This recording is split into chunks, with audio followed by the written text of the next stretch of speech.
go live. Hold on. Hello. Hold on.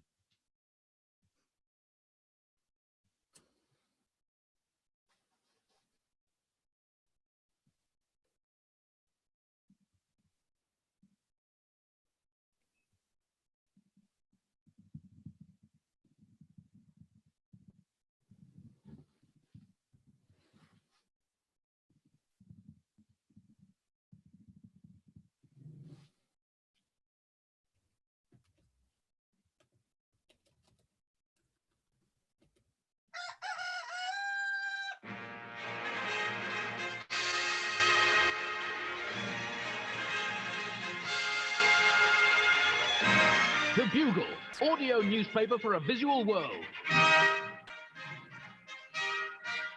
Hello, Buglers. This is the second go we're having at this live show. I am reliably informed we are now live on YouTube. Can anyone hear me? I'm checking the YouTube feed. So far, it's just been people saying nothing's happening, and that is entirely justified and indeed factual up till now. Welcome to the Bugle live stream live. Chris, do we think we are now broadcasting to the universe?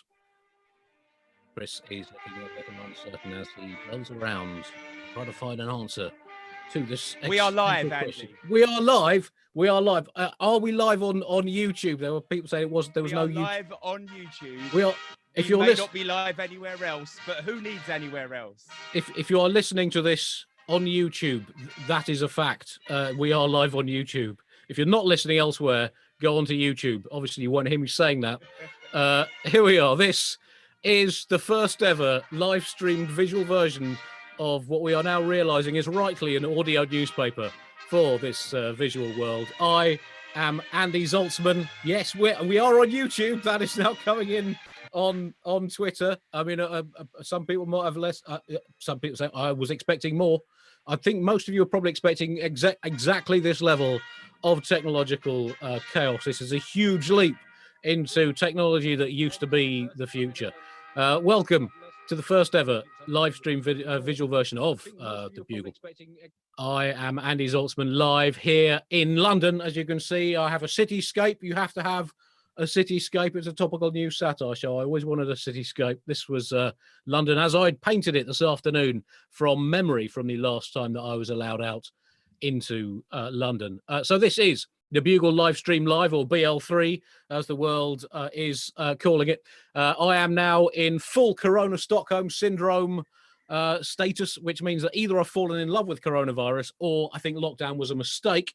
We should have taken whatever Odin and Thor had in store for us, like the Swedes have, and armed ourselves with meatballs to throw at the virus, which ironically itself does look a bit like a meatball. Thank you for joining us. This is our first Kinkanute-like toe dipping into the unstoppable ocean of technology. We do have backup technology.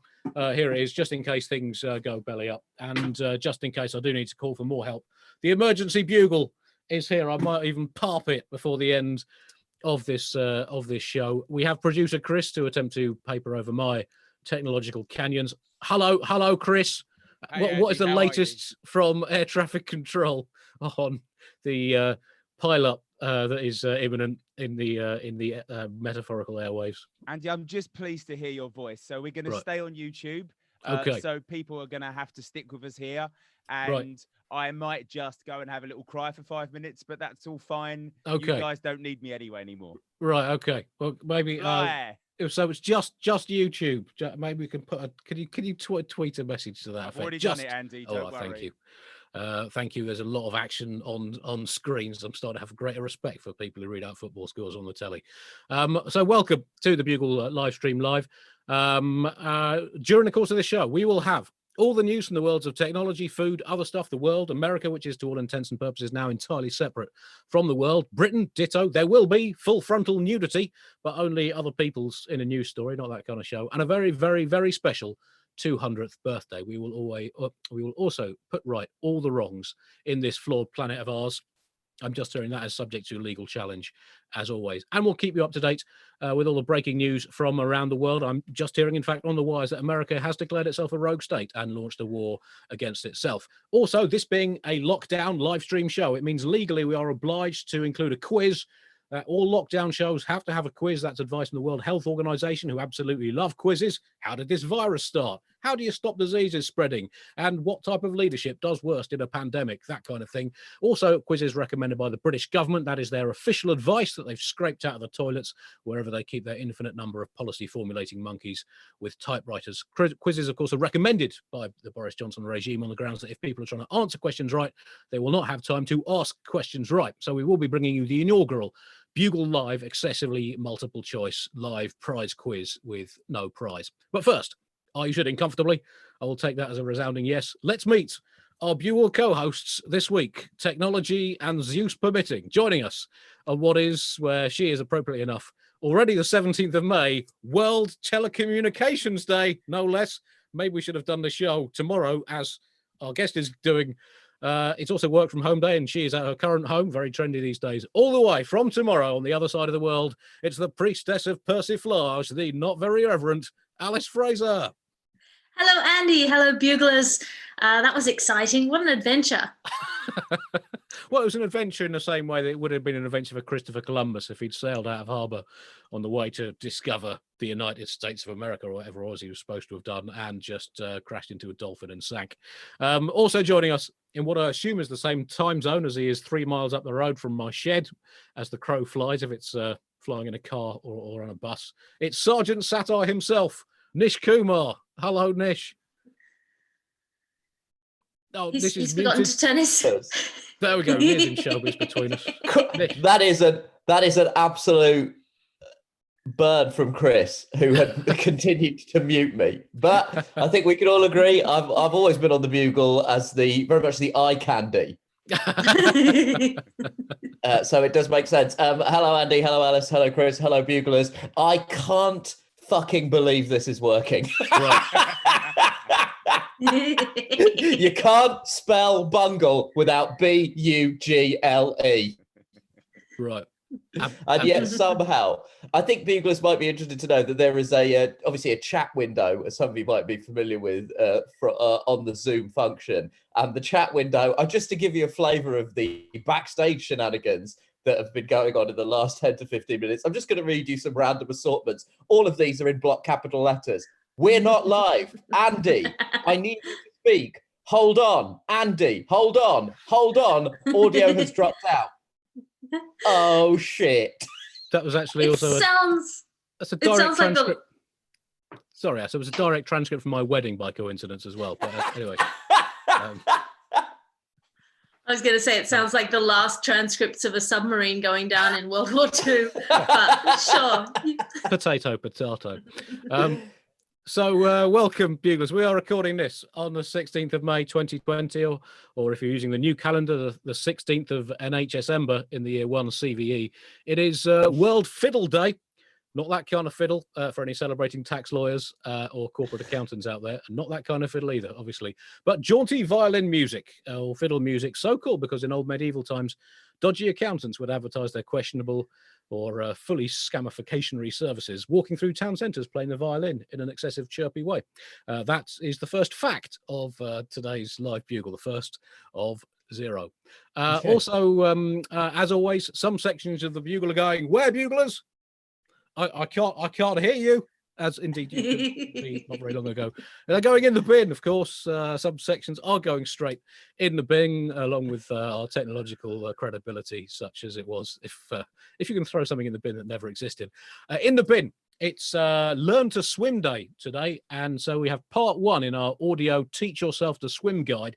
So if you are a non-swimmer, Buglers, keep this on your audio device at all times. So if you do find yourself in a swim necessitating situation, you can play this and splosh your way out of trouble. Step A, do not breathe if both your mouth and nose are underwater. Step B, waggle your arms about, and if that isn't working on its own, waggle your legs about too. And step 3, imagine there is a giant but quite slow-moving shark 20 meters behind you. We will complete the Teach Yourself to Swim course over the course of the next 4 years. Another section in the bin, obituaries, an obituaries section in the bin. Interesting, as soon as I said obituaries, Chris launches the commercial side of this operation. If you want to pay for a voluntary ticket or another form of voluntary subscription, go to thebuglepodcast.com and click the donate button for a one-off or recurring donation. Amongst the obituaries, in the obituary section in the bin, the economy, optimism, comprehensible statistics, unalloyed joy, governmental credibility, which passed away finally after a prolonged series of debilitating illnesses and self-inflicted injuries here in London, sadly missed by all those who think they remember it ever existing. And above all, British celebrity gardener Monty Don's recently becarked dead dog. And that was the first, I don't know if you saw this story, Nish. Yeah, I did. Alice. Yes. It was, I think, the biggest news story that's happened in this country since the start of the coronavirus crisis. And it showed how desperate we are for some non-coronavirus news. That's the sad death of a much-loved TV presenter's beautiful dog really rocketed to the top of the news charts. Just anything that did not involve a virus or some absolutely baffling numbers. I can't believe you thought that governmental credibility was alive in the UK. If anything, it was a zombie that had come back to life, had its head chopped off, and then come back as a vampire, and we've garlicked it to fuck. I saw a 22-minute eulogy video for an Instagram hamster the other day, and I was super tempted to click on it. So that's where I am in my life right now.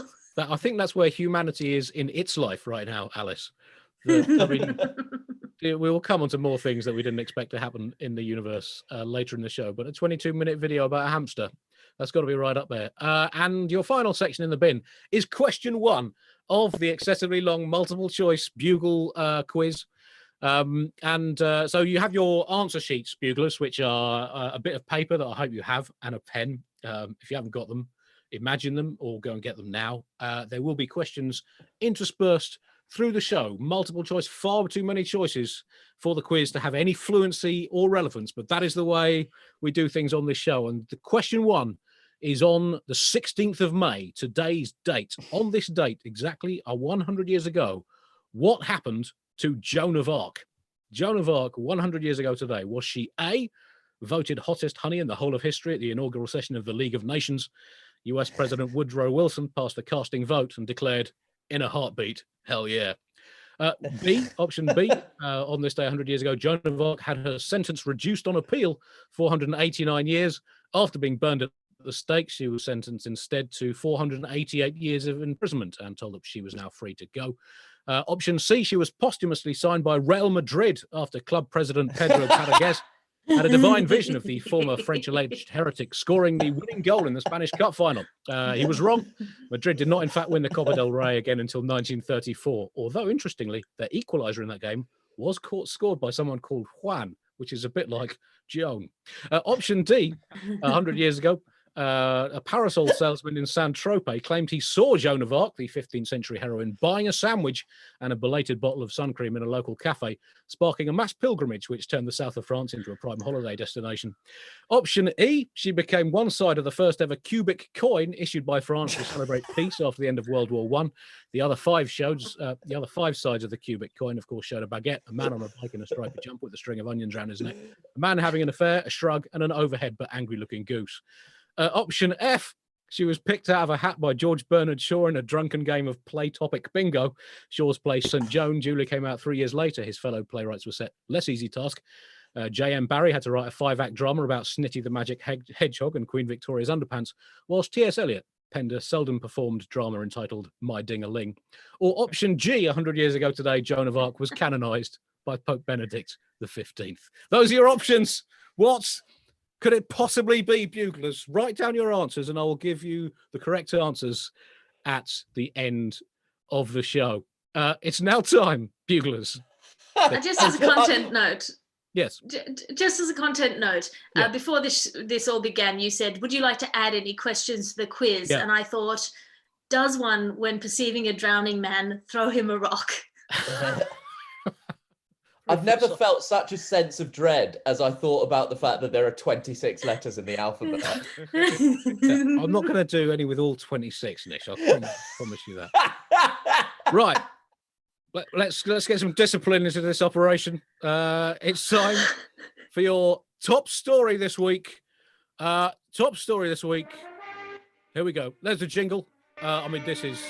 The thing is, this happens in all TV shows. Nish, you yourself would know this. They just don't go out live, so you have editors to chop out the dodgy bits, like when Jackie Showbiz drops the F's and C bombs.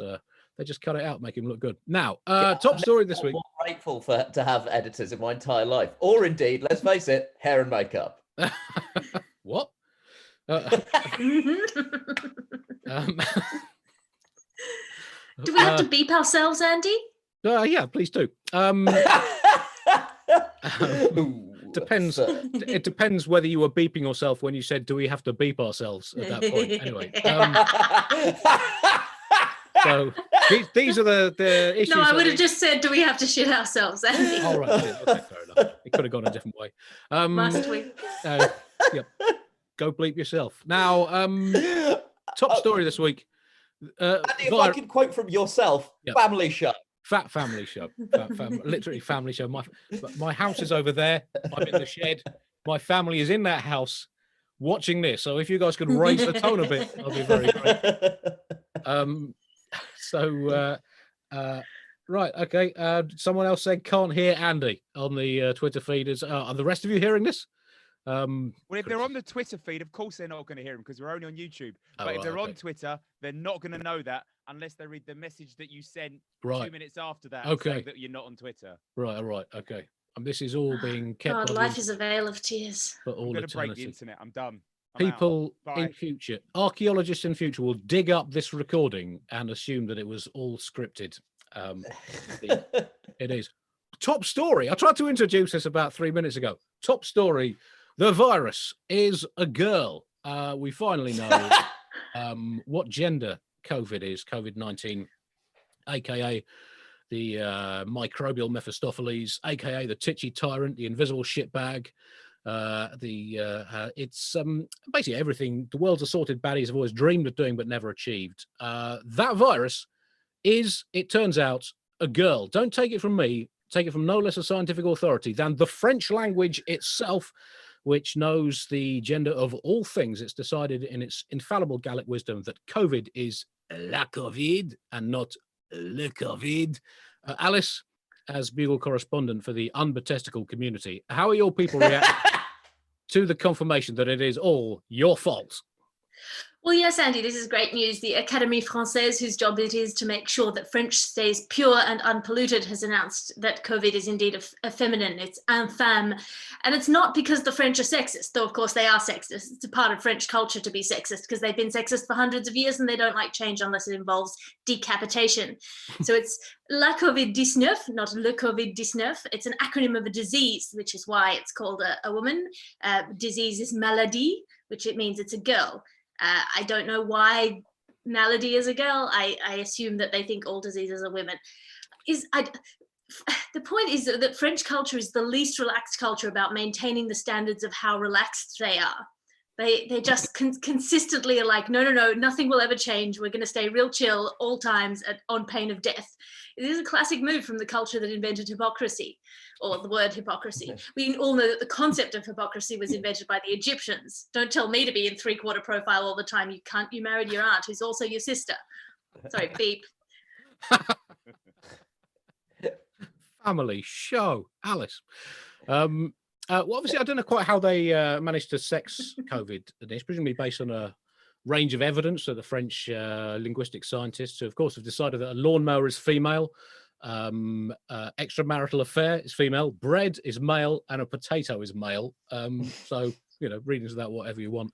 It's sexed COVID based on a range of evidence. The official statement said, we found that COVID has been very well organized through this crisis, prepared to socialize with people it doesn't know, able to multitask and be flexible, and is relatively kind to children, albeit while still being a virus, and doesn't waste its time putting up unnecessary shelves or rewiring things. It all points to it being a lady virus. We're off the hook here, aren't we, as males?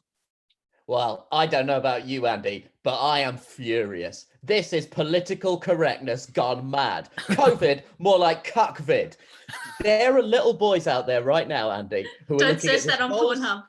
Yeah, don't search any of these things on Pornhub, please, for the love of God. There are little boys out there right now who are looking at this whole saga and thinking, well, I guess I can't be a disease that wreaks untold devastation on planet Earth and alters the very fabric of society.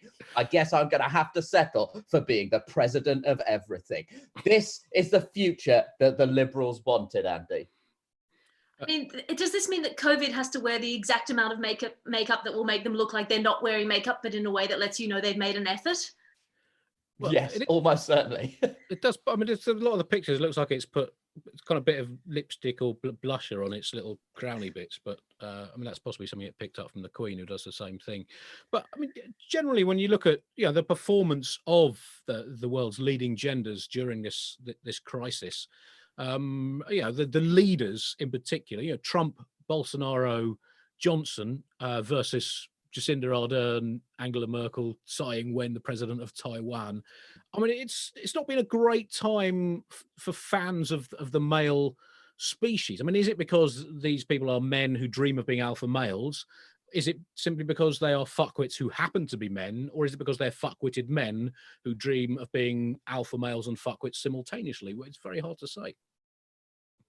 Well, the real research I want to see is in what the relationship is between world leaders who are handling the crisis well and world leaders who have come to see me do comedy.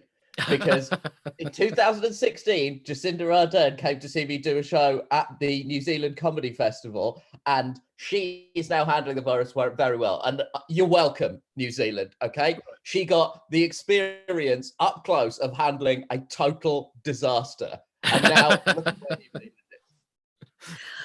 It's almost, Andy, it's almost like the qualities traditionally associated with leadership are ideological legacies predicated on a society where victory used to be a matter of being able to bash the other guy's head in with a stick from a horse, and you can't just joust your way through a 4-hour briefing on epidemiology. Right. Right? I mean, just maybe. It's possible, but don't destroy our dreams. Don't destroy our dreams. I mean, do you think, Nish, as members of the male team, we've got to assess where we are as a gender at this point in history? I mean, is it time for us to just take a break? I mean, patriarchy is in need of some fresh ideas. I think a reboot. Maybe it's time for us to go away as a gender, think about some of the things we may have done wrong, and come back refreshed in a couple of years, ready to go for another few millennia of domination. Is that a fair thing to accept at this point? Yeah, I think it's not a bad idea, especially our tactic over the last sort of 4 or 5 years, which has been to send pretty much all of our worst players on the pitch at once. We have it's not just that they're men, it's the fact that they're some of the worst men of all time. And yeah, look, the patriarchy has had its time. Maybe we just need a bit of a refresh. We just need a bit of a refresh, take a bit of a relax, and then see if we can work out how to not send the most fucking idiotic examples of our gender to the absolute top of the most powerful positions in the world. One woman from history who's been getting a lot of big raps this week on her 200th birthday is longtime Bugle favourite, Florence Nightingale. I'll try and keep this as decent as possible at this section. Some hospitals have been marking the occasion by Chris, take that off the screen. I'm trying to focus. I'm at work here. That is not suitable for work. Some hospitals have been giving their staff full Florence Nightingale masks to wear, which turns out it's cheaper than buying Turkish PPE kit and slightly more effective. And it's been a great time to appreciate Florence Nightingale's legacy to the world. Alice, are you a Nightingale fan? Yes, and I want to wish a happy birthday to Florence Nightingale, the lady of the lamp, the woman of the wound care protocol, the femme non fatale, the gimme more of the Crimean War. Yeah. Just an astonishingly competent latex snapping, chart carrying, human feces cleaning, knowledge heavy problem solver. And apparently Florence Nightingale's birthday is also associated with International Nurses Day. So that's a wonderful thing. Why don't you celebrate International Nurses Day by dressing up as a sexy patient for once? I've been doing that all my life. Nish, what does Florence Nightingale mean to you? Well, unfortunately, Andy, Florence Nightingale's entire legacy and all of her humanitarian work and the incredible things she did in the Crimean War have entirely been overshadowed by a decade of being exposed to your ceaseless boner for her. And unfortunately now, when I hear that it's Florence Nightingale, all I can think about is you getting randy in your cricket stats shed. You've ruined Nightingale for me. Well, I mean, obviously, she has a great legacy to the world, including linguistically, interestingly. Here's a couple more facts for you. The term nighty comes from Nightingale, the cloaks worn by Nightingale and her fellow nurses in the Crimean War, which shot her to global stardom. They worked such long shifts and had such early starts, had to sleep in their medical overalls, which had been designed by Florence, of course, and the Nightingale gowns became shortened to nighties. Her nursing colleague Jemima Pandlehurst designed the underwear, of course. The phrase Pandlehurst really has hit the sweet spot for me. The phrase "go with the flow" also comes from Florence Nightingale. It was the soldiers who would willingly submit to Florence Nightingale's instructions, unusual for the patriarchal world of the 19th century, after seeing that she was very much opposed to unnecessary death, which was a significant break from military medical tradition.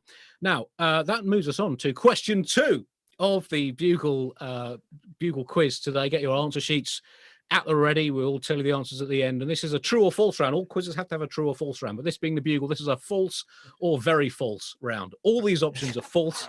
But one has a very small element of truth in it. Can you tell me which one is on the subject of etymology?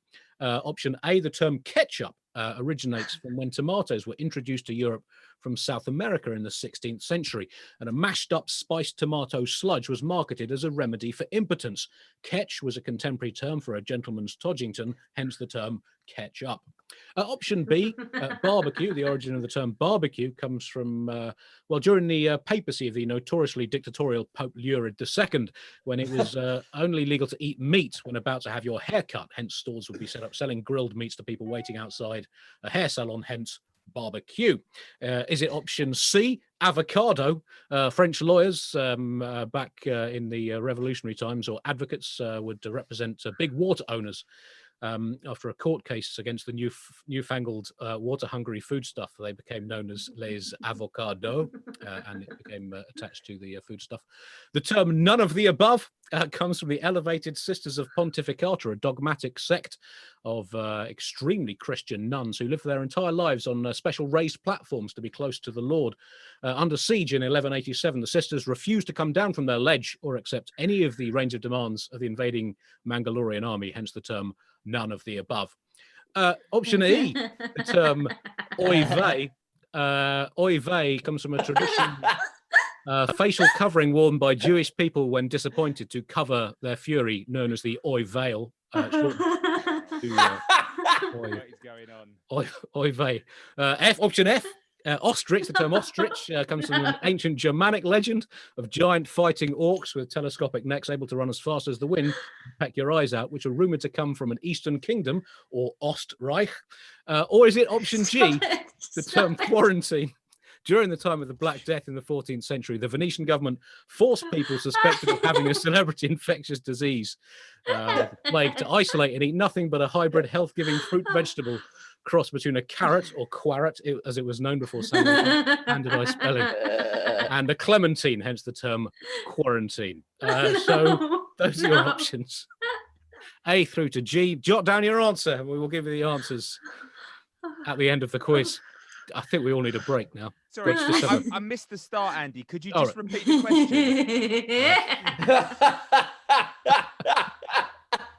At one point, I forgot what was happening, when we were doing this, and who I was. Right. Well, don't blame me, Nish. That is also the tactic of the British government in helping people that will ignore what they've done through this crisis, and that's seamlessly. I'm not awake enough for this.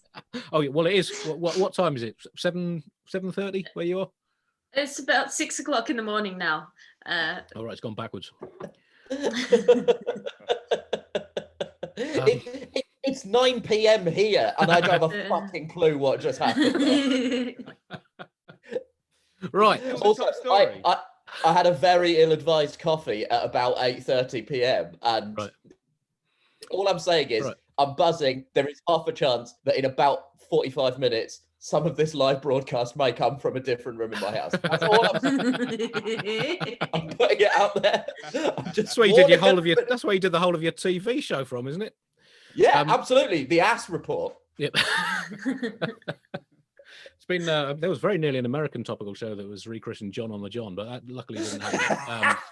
Cameras elsewhere. Now, last week tonight, I got a million of these. Right, let's move on. Since we mentioned the British government, it's been an interesting week for Britain in its corona narrative. The UK government is famously a living petri dish experiment in what happens if you try to make a diesel engine work by filling it with rat vomit. No one really wins. Not even the rats. Last weekend, they announced a new strategy, which was to be even vaguer about what their strategy is, perhaps trying to lull the virus into complacency, given how easy it had found it to reduce this nation to a baffled jelly. They announced from their trademark Babel Tower of Embafflements a new slogan instructing Britain to stay alert rather than stay at home. Finally, learning the lessons of the 1660s bubonic plague outbreak, which was caused, of course, by people being a little bit blasé and inattentive. Nicola Sturgeon described the slogan switch to stay alert as, quotes, potentially catastrophic, which by great coincidence are the words Boris Johnson uses on his Tinder profile. Nish, how alert have you been this week? I mean, you're always absolutely on it. Oh, I am, Andy. Look, before we move on, it's just going to haunt me for the rest of my life if I don't return briefly to the subject of John Oliver, his show title, and if he did it from the toilet. The answer obviously should be arse cheek poo shite. We dealt with that, and now we can move on. The UK government policy has shifted again, and Boris Johnson is now treating the coronavirus like it's one of his biological children, in that he's just passing responsibility and sort of hoping it goes away. Last Sunday, there was a televised broadcast from Downing Street, and I don't know if anybody has seen any of the footage of it, but it was genuinely very, very weird. He didn't do it live. He scripted it in advance and pre-filmed it and then released it. And all I can say, watching that, as someone who has been making a television show in his house for the last 6 weeks, is it's not as fucking easy as I make it look, is it, Boris? Fucking cunt. That was surely the most worrying thing about all of this, is that was somehow the best take. At one point, he was just screaming a list of jobs, because he's also picked up a new because he's obviously been told that he's lacking gravitas, owing to the fact that his whole brand is I'm a bit of a laugh, and that's not really the vibe that they're going for right now. So he was sort of banging his fists on the table and then just kind of shouting every third word. Yeah, it was absolutely insane. It was like watching a toddler have a tantrum and then afterwards finding out that toddler is now all that stands between you and dying because the air is full of poison. So they've changed the slogan. The slogan is now stay alert. And the announcement officially was that you're being encouraged to go to work, but you can't use public transport, and you can't really arrive at the time that you would normally. Basically, you can go to work, but the only way you can get to work is via a DeLorean. And I don't know if it's possible to be any clearer than that. And the next morning, on Monday morning, a slew of government ministers were passed around all of the various different shows just to desperately clarify what the fuck Boris Johnson had been banging on about. And there's this gem that I saved from Monday morning. Victoria Derbyshire, who does a British sort of talk show that covers lots of current event issues, had Dominic Raab on. Dominic Raab, some of you might remember, was the Brexit secretary who quit in protest at his own Brexit negotiations, and also has the vibe of someone who's definitely murdered. I can't prove that. Allegedly, citation needed, allegedly, but he has that vibe. This Dominic Raab was supposed to be clarifying the government's policy, and this absolute gem came from the Victoria Derbyshire Twitter account, which was live tweeting everything that Raab was saying. This is a direct quote. Dominic Raab says you can meet your mum in the morning and a different relative in the afternoon if it's outside and in England. You can't say clearer than that. Like a Lewis Carroll nonsense poem. Our government's coronavirus policy is essentially that thing where William Burroughs used to write random sentences, cut them up, put them in a bag, shake them around, and throw them on the floor. But through this, Boris Johnson has been floundering around like a lactose intolerant arachnophobe who's forgotten his safe word at a cheese and spiders fetish club. Especially when he's been put up against the new Labour Party leader, Keir Starmer, formerly one of Britain's top lawyers, who's been giving Boris Johnson in Prime Minister's Questions enough metaphorical rope to metaphorically hang himself, only to find that Boris Johnson is on the phone to a timber yard, ordering everything he needs for a fully functioning gallows and asking, are we going short drop or long drop? It's basically, it's been like a policy Sudoku, essentially, the government's approach. Well, this means that can't be that, which means that that also isn't possible. So that must be that, but it can't be because that has to mean that or that. So I think it means that legally I'm allowed to lick a bench. But only if it's outside and in England. Yeah. I watched Prime Minister's Question Time. Keir Starmer looks absolutely baffled. Because, as you say, he is a lawyer. And what happened on Wednesday was the equivalent of him going up to cross-examine someone and then walking up to the stand wearing a T-shirt saying, I killed the cunt. He looked absolutely baffled. Boris Johnson is playing rope-a-dope, but like he forgot to watch the end of the Rumble in the Jungle. And so he now just thinks that Muhammad Ali leaned his way to the championship. Well, it's unbelievable the number of things that are happening way too late. We've talked about this on the Bugle over the last few months. Contact tracing, they're now starting to think about. The government has basically sprung into action, very much like Santa Claus crashing down your chimney in mid-March. No, you cannot have a glass of fucking sherry. My kid has been in tears for 10 weeks, you tosser. And they're paying these contact tracers, army of contact tracers, minimum wage because nothing says you are a massively important part of our national struggle, like paying them the equivalent of entry-level toilet cleaning. A result, not enough contact tracers. Team GB, Team G. Alice, Australia's been doing rather better through this. Helped by the fact that it's a massive desert.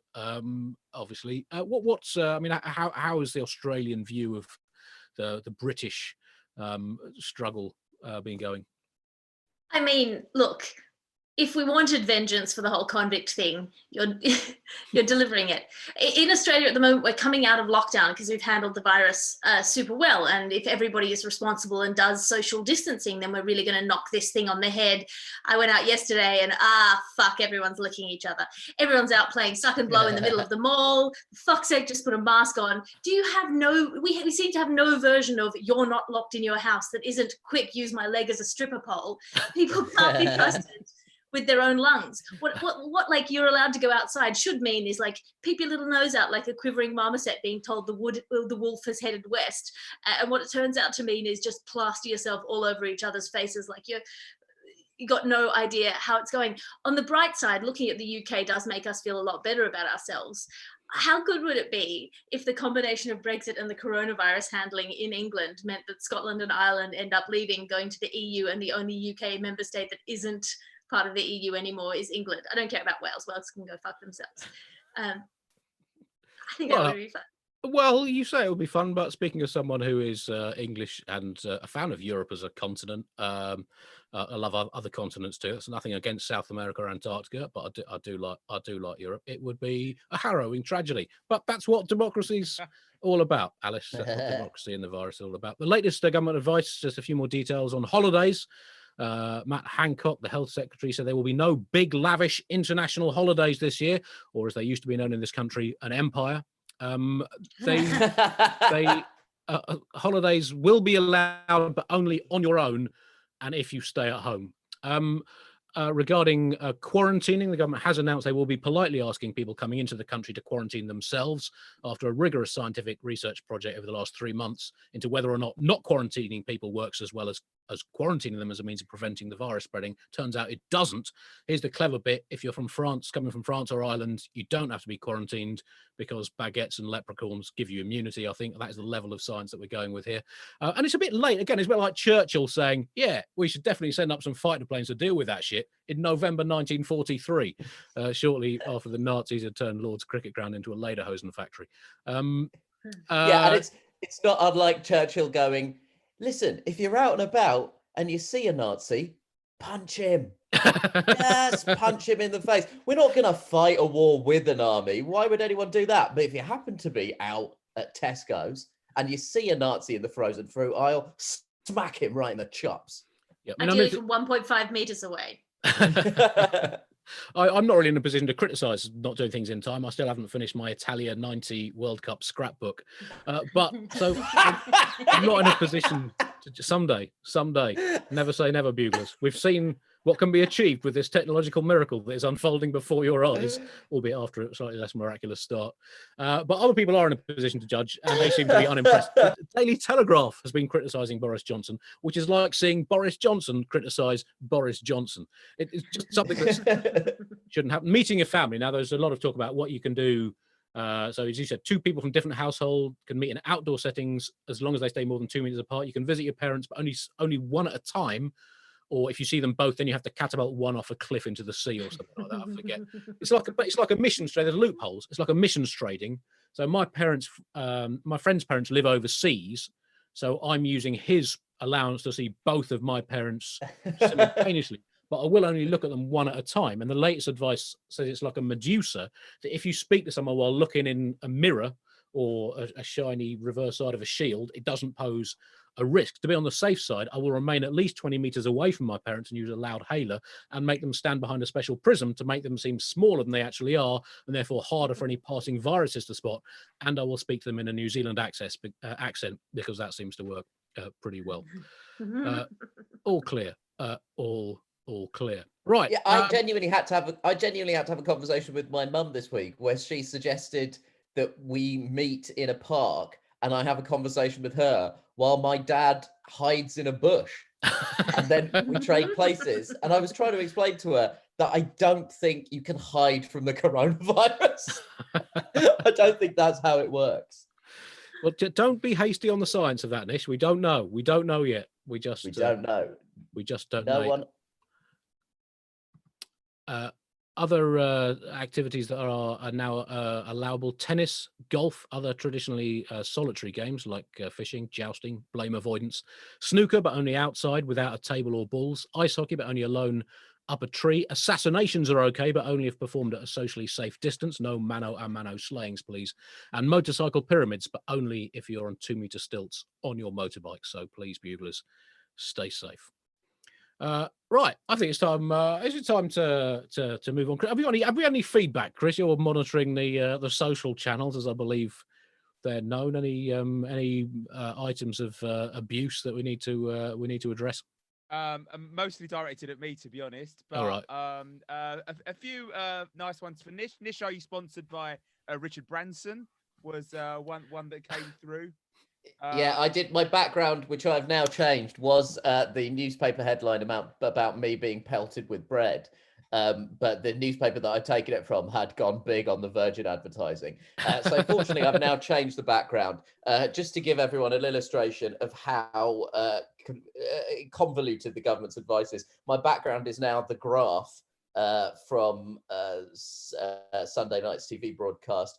And if you can sort of see over there, just up the top corner, you can see that you're allowed to cycle, but only if you do it into a person sat on a bench. And people with hats are fine as long as they're constantly airborne and standing next to flying certificates. So it just couldn't be any clearer. And we've got a question from Istan van Herk for Alice.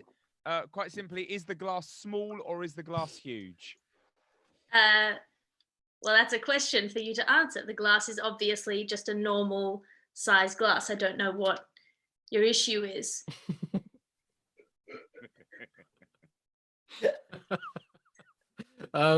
Let's Comedy! let's move on. Should we move on to the USA for our American viewers? We've been enjoying the death of American democracy. I mean, it's had underlying conditions. It really hasn't looked after itself. So is it dying of Trump or dying with Trump? We don't know, but he has certainly accelerated the process. He's very much, Donald Trump, the proverbial puppy that never learned to crap in the garden, and now 3.5 years into the dog's first term of office, the living room has become a complete no-go area.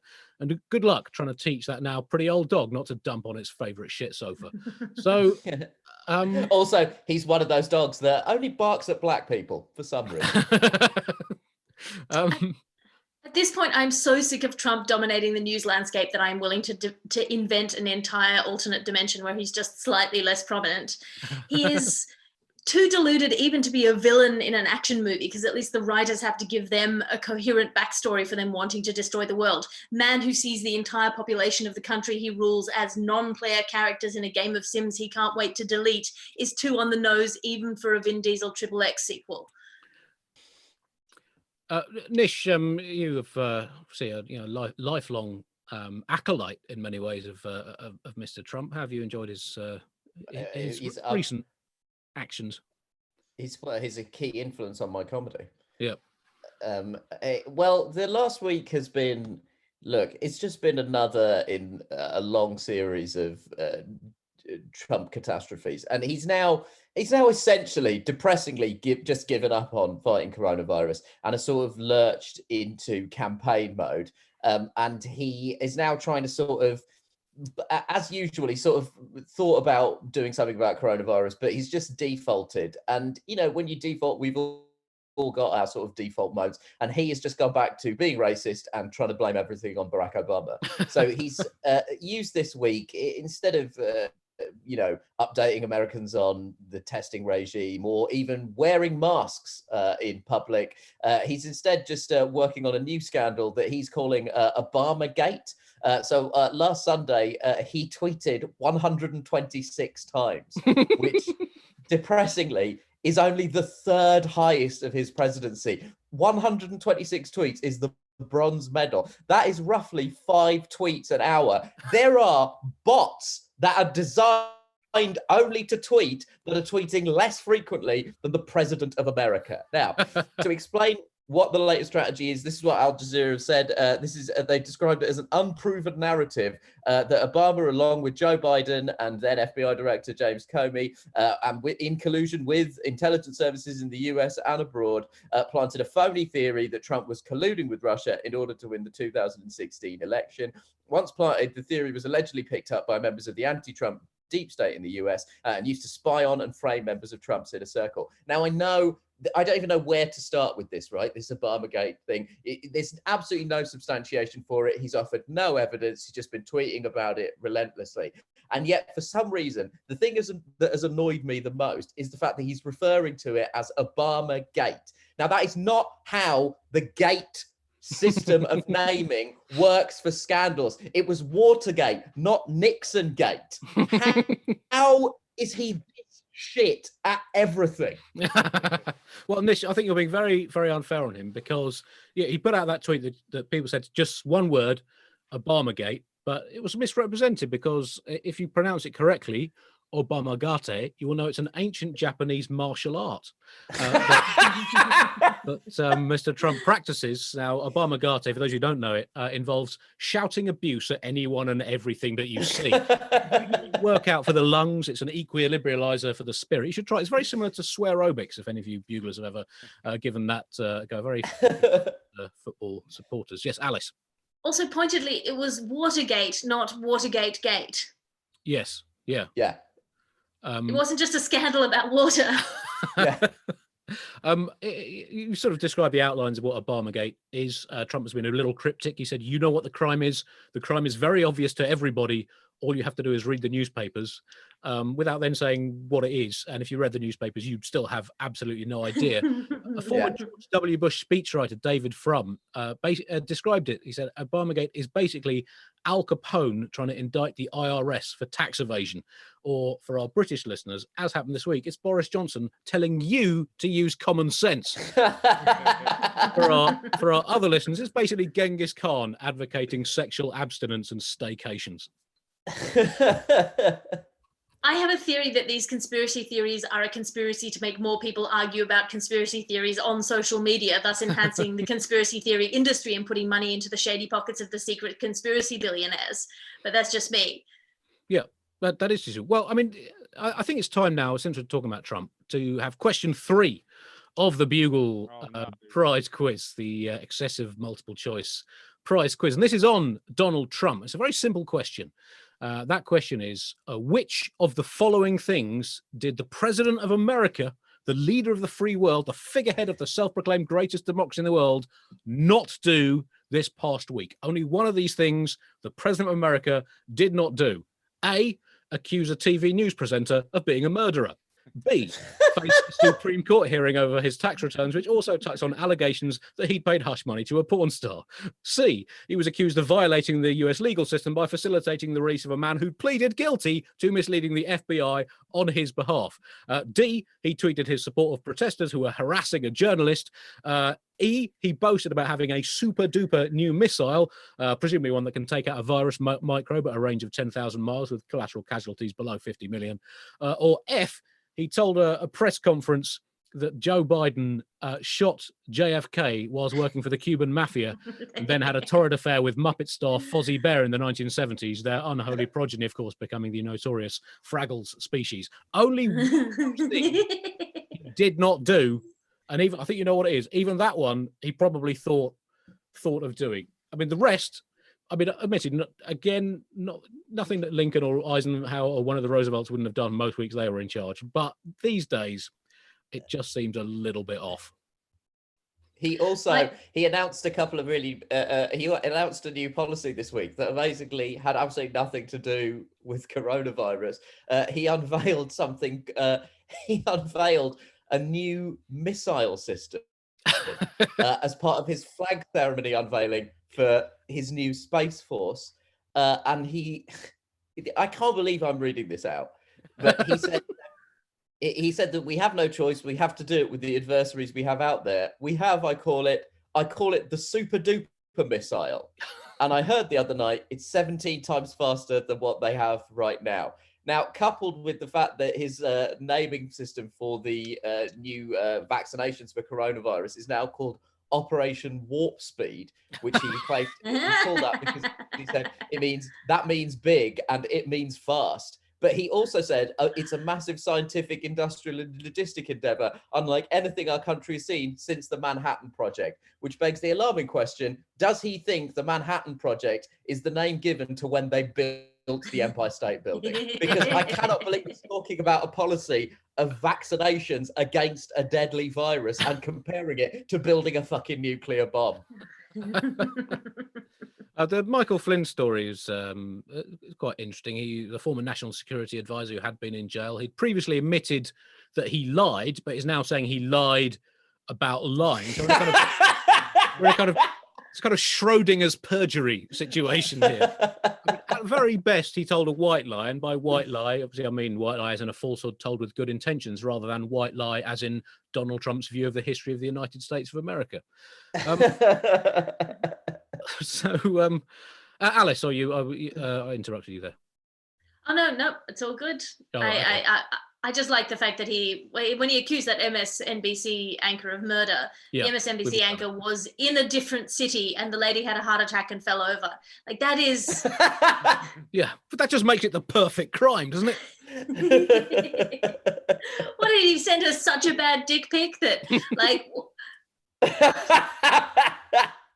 Oh, that would be a hard one to recover from. He's been still at war with his scientific advisors, and just seeing Trump engage with science. We talked about last week the kind of jarring juxtaposition of Trump with Abraham Lincoln at that town hall meeting, and seeing him kind of doing any talking about science is like seeing him next to Isaac Newton with his trousers and underpants round his ankles, swinging his nutsack from side to side, shouting, "Look, I can make my balls bang together against each other too. You're not so special, you dead loser. What kind of dweeb gets hit on the head by an apple?" And there's your Isaac Newton joke for the week. It would have probably been better if I hadn't stumbled on it. Right.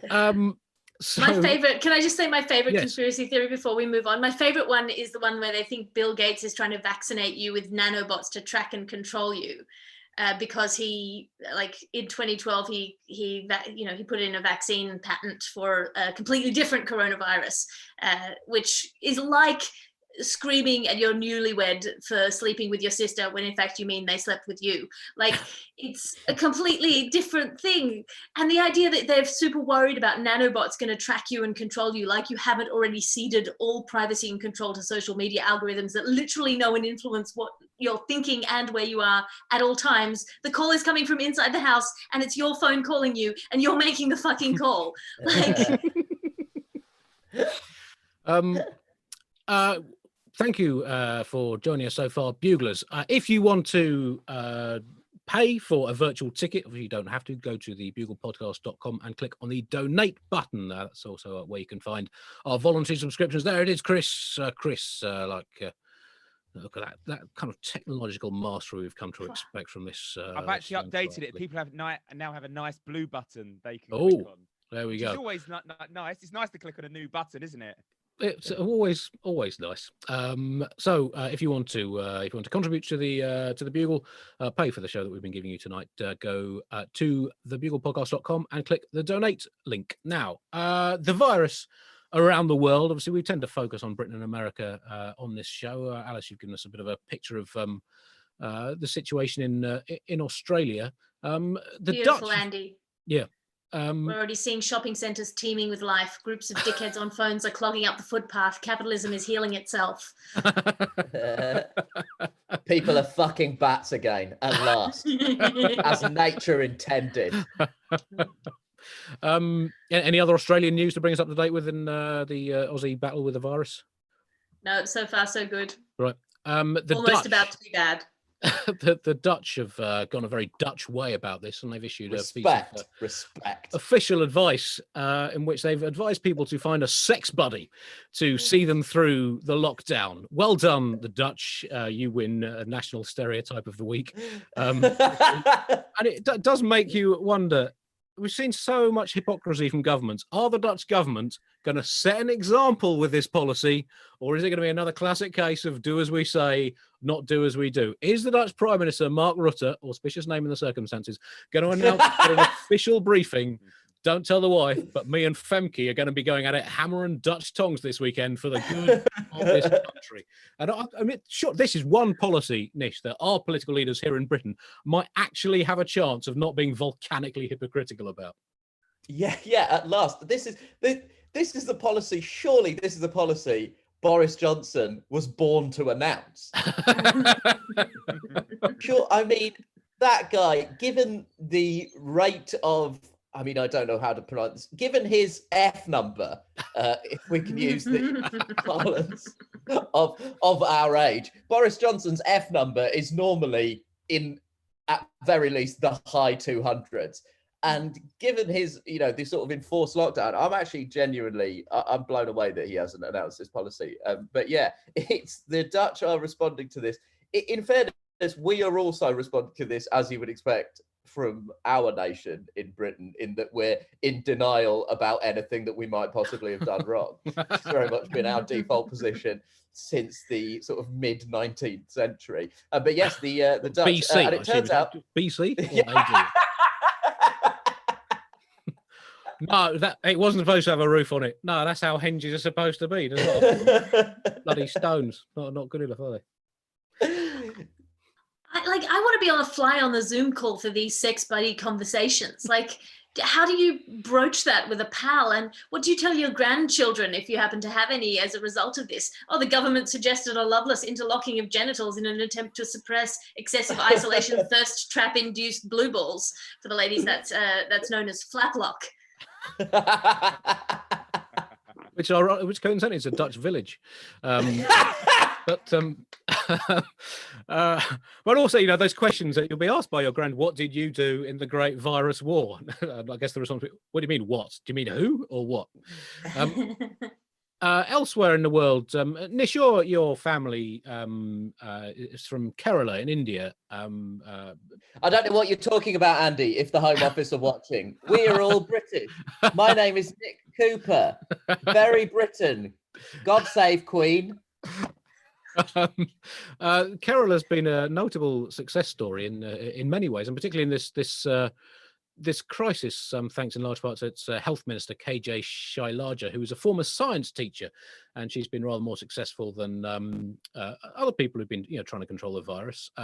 So it turns out that having a former science teacher involved is better than having a often sacked for dishonesty former journalist or former serial bankrupt TV megatool and proud sexual assault fan. There might be something in that. It's a small sample size. We can't draw conclusion, but tell us a bit more about the how Kerala has been so much more successful than Britain, for example.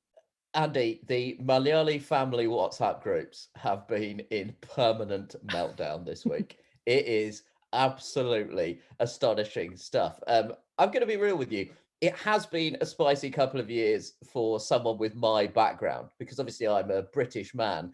So I spent the last few years watching my country do the geopolitical equivalent of shitting its pants and then not cleaning itself up, but instead doing some very vigorous squat thrusts.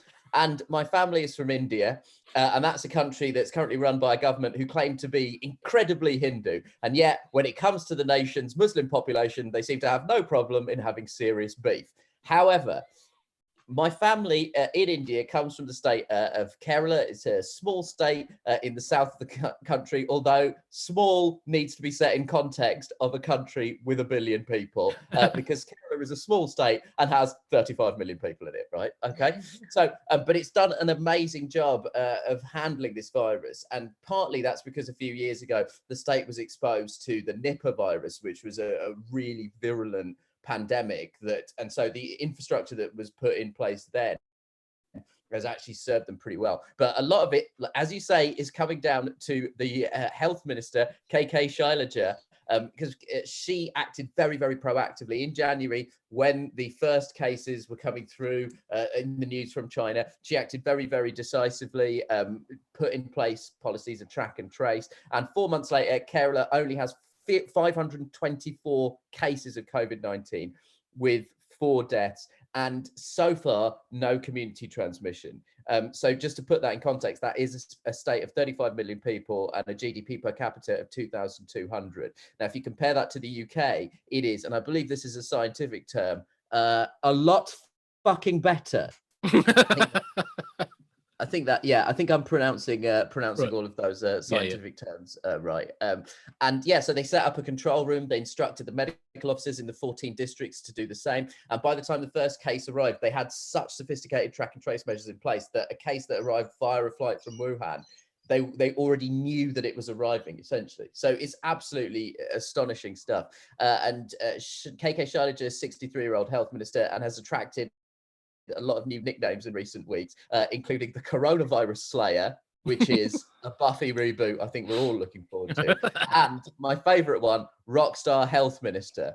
And I cannot tell you the extent to which that is the most careless shit of all time. This is a state that prides itself on having an extremely high literacy rate, is obsessed with science. I am very much the black sheep, not just of my family, but of my family's entire home state. And it is smack bang in the middle of Kerala's personal brand that the closest thing we can produce to a rock star is an incredibly smart and successful health minister. So basically what you say, if I'm kind of reading between the lines, you're saying that advanced preparation, cool-headed decision-making, and you taking the advice to test, track and trace right from the start is slightly better than ignoring official recommendations and not acting on reports saying you're unprepared for this kind of crisis. Yeah, it's actually a lot better than shaking hands at the bare minimum with people who have coronavirus. Let's remember that a handshake was the bare minimum. I'm not saying anything else. I'm just reminding you of Boris Johnson's track record and his F number, but he definitely shook hands. And also, it's better than pursuing a policy of touching horses at Cheltenham, which I believe is what happens there. Never fucking been to Cheltenham. Right, food news now. Alice, you are our Hollywood star crazy recipes correspondent. Exciting news coming from Robert Pattinson and his one-man war against pasta. Yes. Robert Pattinson has recently done a GQ interview, quite an in-depth interview that has revealed a depth of both slovenliness and innovation that is truly mind-boggling. I can only recommend that you read the article. The ingredients, he's decided that he wants to invent handheld pasta. And first of all, I want to invent other handheld snack recipes that no one's ever tried because they're a terrible idea, like gelatinized soup on a stick or powdered turkey that you snort like Whiz Fizz or injectable ice cream. But he's put this out into the world. And the ingredients, let me just say the ingredients, and I do recommend you try this at home. Crushed cornflakes, a handheld lighter, 9 packs of pre-sliced cheese, aluminium foil, pasta that you heat in a microwave, and a lot of sugar. All the major food groups. Foil is a food group. When people don't accept that. And in the process of demonstrating this recipe, he not only burns his hand, but he also explodes his own microwave by virtue of putting a package of foil in the microwave, despite knowing that that's not what you're meant to do. And I cannot tell if he's just desperately trying to prank all the teenage girls who are stalking him, or if this is what he thinks people should eat. But it does show how actors removed from scripts can struggle with if he had a script in which he had to cook 8-course Michelin-starred meal, it'd have been like a young Skeleton Malvain ripping around his kitchen. But without that direction, these people can struggle. Nish, how's your lockdown cookery been going? My lockdown cookery has gone a lot better than I think everyone had anticipated. I cannot tell you how quickly you discover how low an opinion of people have of you and the basic capacity you have to survive without restaurants open. The number of concerned text messages I've been receiving from family, friends, and frankly, dim acquaintances that haven't contacted me in years to be like, hey, are you feeding yourself?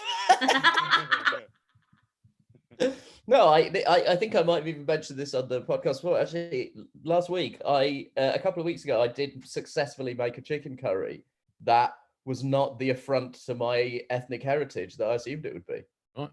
We're all learning new skills. I put up some shelves this week, and they have not fallen down even once. Yeah, and that's it's been 3 days now. 3 days with some books on, and they have still not fallen down. That is genuinely, that is incredible stuff. I've also discovered there's this thing that in my house, it's called a Huvert. Huvert? French. Yeah. Yeah. I don't know what gender it is. Yeah. But the Huvert has really, it's quite the invention. Let me tell you something. It eats dirt. What a world. That's it. Robert Pattinson has a very good recipe for what to do with the bag of stuff that you get inside. You've got to cook it right, though. I mean, this is the Batman I want. This is the Batman I want. I want a Batman who, when he's not fighting crime, is inventing horrendous new recipes. I hope they write Alfred out of the next film. And listen, I'm a big fan of Batman. I'm quite the purist. But I hope they write Alfred out so he has to make pasta on his own in the Batcave. Right, we are any more on lockdown food, Alice, before we move on? Oh no, let's move on. Okay, let's go on to language now and sentences no one in the universe could possibly have expected to hear. Just going back a few short years, no one would have expected to hear sentences like Britain comfortably outdone by multiple poverty-stricken nations in matter requiring funding, equipment and organisation. No one expected that to happen. Prime Minister hides in fridge that we heard at the end of last year. No one expected that. US President recommends citizens drink cleaning fluid. No one thought that would happen. And a few more entries into this lexicon of the unexpected. This sentence, Alice, I know this grabbed your attention, which, if you'd heard it 10 years ago, would have made no sense whatsoever. Uber lays off 3,500 people via Zoom. Is this the most modern sentence ever written? I mean, if we did not already know that Uber was a truly reprehensible business model, they had to go pull a James Bond henchman on chairs over a lava pit stuff like this. Like the aesthetic is the inhumane factory farming baby chickens having their heads stamped on conveyor belts aesthetic. That's what they're going for. Firing people in less than 5 minutes via Zoom call in the middle of a pandemic. That is the equivalent of dumping someone via a text made up only of emojis from your new lover's WhatsApp account. To be frank, I would prefer a text. If I was being fired, I wouldn't want to have to figure out the best lighting for it first. And you don't want to be looking at your own face as your heart breaks, and you always are on a Zoom call. I look amazing, by the way. Honestly, I would prefer to be ghosted by Uber. If they had to fire me, they could just pretend that the app stopped working. Nish, there was this sentence. I know you spotted this for us this week. Former TV soap opera actor wanted by police in Ghana over bribery scandal involving sale of military planes, which I saw that and I assumed it was a cryptic crossword clue. And can you talk us through exactly what that sentence means? Yeah, I can. And I without wishing to bring everything back to coronavirus, it's hard not to in this current climate, but that tells you everything you need to know about how far things have changed in the last couple of months. That we are 10 minutes away from this stream and thus this show ending, and we have just got to the fact that a former British soap star is wanted over the sale of military planes to Ghana. I don't even know where to start with this story. So for non-British buglers, this actor, Philip Middlemiss, is from a show called Coronation Street. It's a very sort of beloved, really long-running British soap. Very, very popular. Anyway, he's been named as he's one of 4 people who's been named by investigators in relation to the sale of military planes to the government of Ghana. So he moved there after leaving the show in 1998 to make a film, but ran out of money before it was finished. Now, what is that film? And also, what is that career progression to soap star to out of work film star / financier to seller of military equipment? Well, it's so often a slippery slope, isn't it? He's not the first to go that way. Ian Smith, who famously played Harold Bishop in the Australian TV soap opera Neighbours, he is now head of an illegal Bolivian logging cartel. The former Dallas Star Victoria principal is commander of a militant guerrilla unit terrorizing the Russian army in the wilds of Kamchatka, whilst 100-year-old June Spencer, who has been in the BBC Radio 4 soap opera The Archers for decades and decades. Well, actually, she's been played by a computer-generated sound-alike of herself since 1993 after she went rogue and set up a global network of fake Inca and Aztec artifact traders that has cost the world's museums in excess of $8.4 billion. In fact, only last week, she sold a supposed 12th century Inca musical pogo stick to the Smithsonian Institute for $5.9 million. So it's a slippery slope, Nish. Soap opera acting to international crime lords. Alice. I mean, it sounds less like he moved to Ghana to make a movie and then ran out of money and more like he moved to Ghana to make a movie and then ran out of script and decided. You said this is just improv performance art. Yes. What would be exciting? Also, what is this film that he was just out there self-financing? God, what is this movie? What Fitzcarraldo nonsense was he up to in Ghana before he ran out of money? I mean, if he's short a script, I got a fuck of a good one for him right now. This is a West African Coen Brothers movie that I'm desperate to see. Right, we are heading towards the end of this show, and we still have a question to go in the Bugle multiple choice quiz. Well, we've got 7 minutes, Andy. So if you start now, right. We'll have my question. Then we have a couple of questions from the listeners, and then if we have time, are we off at 10, or can we overrun, Chris? I think some people would like you to do a thing. Right. Okay. Well, anyway, let's do the final question of the Bugle excessive multiple choice prize quiz. And don't forget, if you want to pay for this show voluntarily, go to thebuglepodcast.com and click the donate button, and you can choose one of the options there, or set up a regular voluntary subscription. Here is your sports question. This is the sports section this week, in the absence of all sport, basically, or almost all sport. Here's a sports question. What failed to stop the Cleveland Indians pitcher Ray Caldwell from finishing a Major League Baseball game against the Philadelphia Athletics in the year 1919? So one of these is true. The thing that did stop him, that did happen, but did not stop him finishing the game. Was it A, he was attacked by a dog and had his finger bitten off? Was it B, he ruptured his shoulder, elbow, and wrist tendons throwing a fastball? Was it C, he became vice president to Woodrow Wilson after Thomas R. Marshall temporarily stepped down due to a trampolining injury? Was it D, he was attacked by his girlfriend's furious husband and had his nose broken? Was it E, he was attacked by his own furious wife and had his eardrum perforated? Was it F, he was attacked by both his girlfriend's furious husband and his own furious wife and had his nose broken, his eardrum perforated, and his testicles clattered with a baseball bat? Was it G, he was arrested by Chicago police on a suspicion of murder but pitched on in the ninth? Was it H, he was arrested by Chicago police for attempted murder after attempting to kill Athletics hitter Drellard Butclark with his own bat?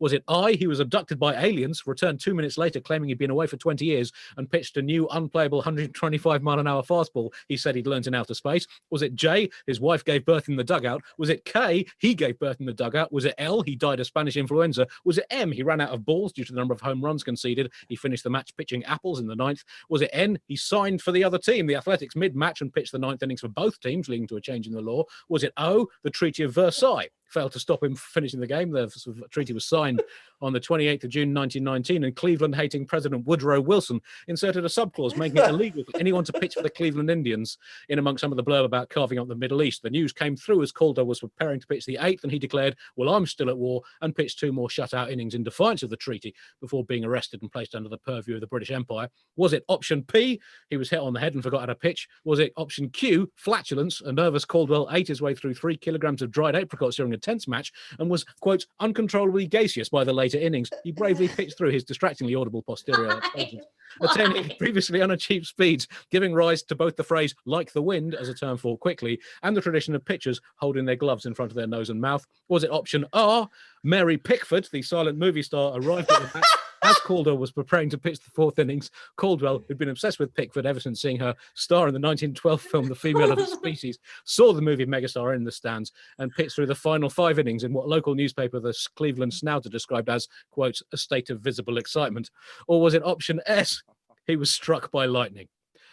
Or option T, he went to thebuglepodcast.com and clicked on the donate link? Those are your options. I told you I wouldn't get to Z, Nish. I promised you I would not get to Z. The nerve of you, the fucking brass balls of you to ask for money at the end of that. Just make it more. People complain quizzes are too easy. I've given you 20 options. Make it harder. Oh my god! Earn your prize, but it doesn't exist. Andy. Right. So we'll give the. Do you want the answers? Should we have the answers to the quiz questions now? No. What? You can't have a quiz without answers. You cannot. No, you cannot. Right. The answers are: question 1, Joan of Arc. She was. It was option G, the last option, canonized by Pope Benedict the 15th. Option 2, etymology. The slightly less false version was quarantine. It did arise during the Black Death in the 14th century from the Venetian government, but nothing to do with the carrot clementine hybrid. Question 3, Donald Trump. He did not claim that Joe Biden shot JFK, but all the rest he did do. And finally there, Ray Caldwell, the 1919 pitcher. He was struck by lightning, but got up and pitched the final innings. That is the end of your quiz, Buglers. If you got all 4 questions right, you have won the right to rewatch this show every day for the rest of your lives. Congratulations. Huge prize. Congratulations.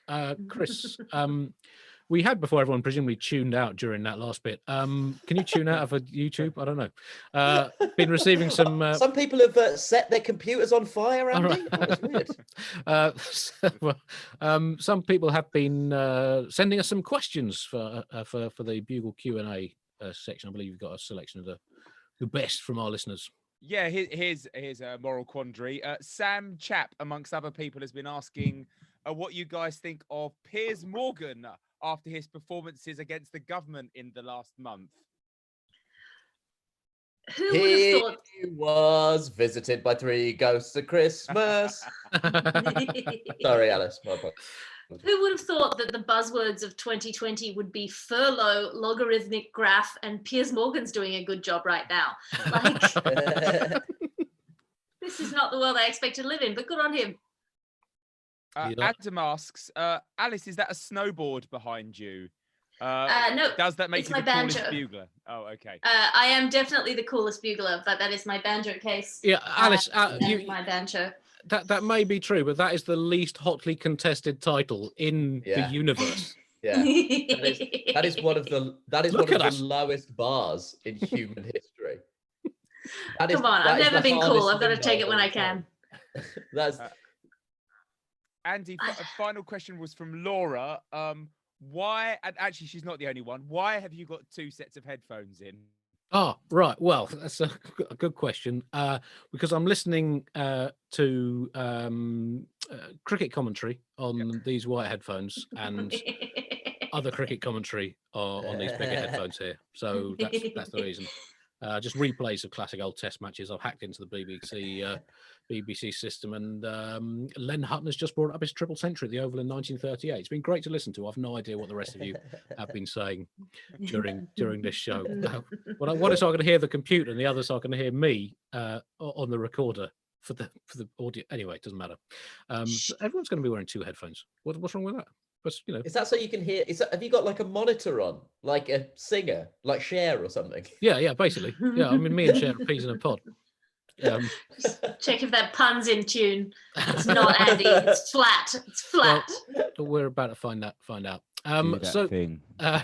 Well, we're very near the end of the show, Buglers. Don't forget, if you wish to donate, wish to pay for a virtual ticket retrospectively for this show, if you've enjoyed it, or even if you haven't and are just feeling generous, go to thebuglepodcast.com and click the donate button. Now, we've talked quite a little bit in recent weeks about facial coverings and the new trend for need for people to wear facial coverings and headgear of various sorts that we probably didn't think we'd ever need. And it's very difficult for many of us. I hate the idea of having to wear these facial coverings, but a friend of mine, he's always worn them. He's obsessed by facial coverings, he is. And in fact, I asked him if he thought that people having to cover their mouths and noses is going to be a brief necessity that goes away or a long-term fixture for humanity, and replied, after a bit of contemplation, is it just a phase? Ask me in a few months' time. Fucking hell! That was amazing. He always wore. Can you mute them, please, Chris? He's always worn